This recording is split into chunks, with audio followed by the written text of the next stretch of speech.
pending the dialogue with the Labor Department, to your knowledge, are there BPO companies here that are willing to forego tax perks and incentives set by the FIRB? Can you give us details on that? How many BPOs are we talking about here and from which locations as well? Yes, there are 4 to 6 BPOs as per our initial reports that have come to us. Okay. There might be more. Unfortunately, we cannot disclose that information because there might be a mass exodus from those who have allowed employers to return to their offices to those who still implement work from home. So this is something that we would rather want to avoid. So we would not want to disclose names, that. but some have actually delisted from PEZA. Some are still with PEZA but are foregoing the tax perks as of now. And actually, speaking of PEZA, they have said that it would be 70-30, 70 on-site work, 30% work from home. We're still waiting for their memo, and I believe they would still be appealing this. BPAP would also be appealing this as far as we know. So, Emman, do you have a feeler of how many employees might actually consider resigning after March or from April 1st? And also, what kind of incentives need to be out there for people to say, oh, sige, worth it na to go Or to back at to least the encourage them. pre-pandemic situation? As you mentioned, medyo mahal. They'll have to go back to their dorms. They're going to move from their provinces back. What kind of incentives are needed to keep the same level of commitment? Yeah. Now, firstly, I just want to make some things clear because we have actually been, misunderstood maybe on this issue. We are not calling for mass resignation of BPO employees. Doing so would be responsible because there are those who maybe want to resign.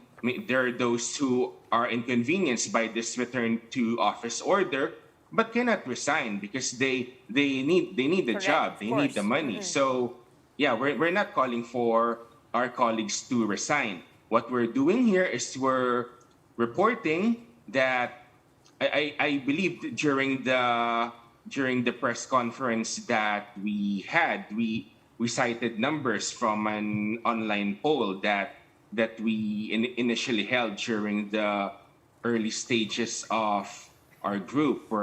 That's where the significant numbers are coming from. So wait, let me just pull up the poll here. Just give me a moment here. But while I'm pulling it up, as for compromises or incentives, frankly I'm confused by the question because if you're asking for a compromise, then there should be a negotiation in the first place. But the thing is, government has not agreed to a dialogue with us at this point in time. So maybe when there's a dialogue, that's when we would be able to say that we can compromise. Now, going back to the poll. So in the early days of our group, this is the exact question. If matutuloy ang pagbabalik sa working on-site on April 1, magre-resign ba kayo?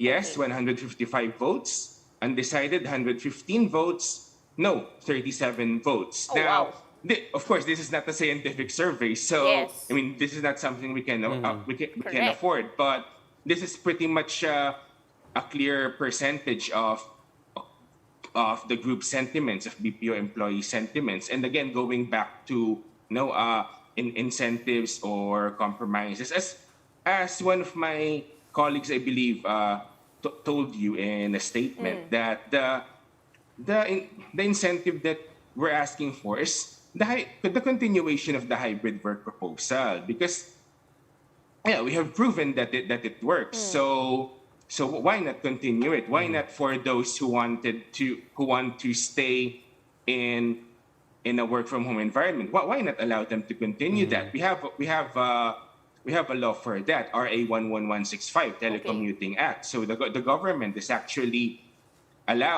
allowed to, rather mandated to honor these telecommuting or this work from home arrangements. So yeah, that's the compromise that we are agreeing with here.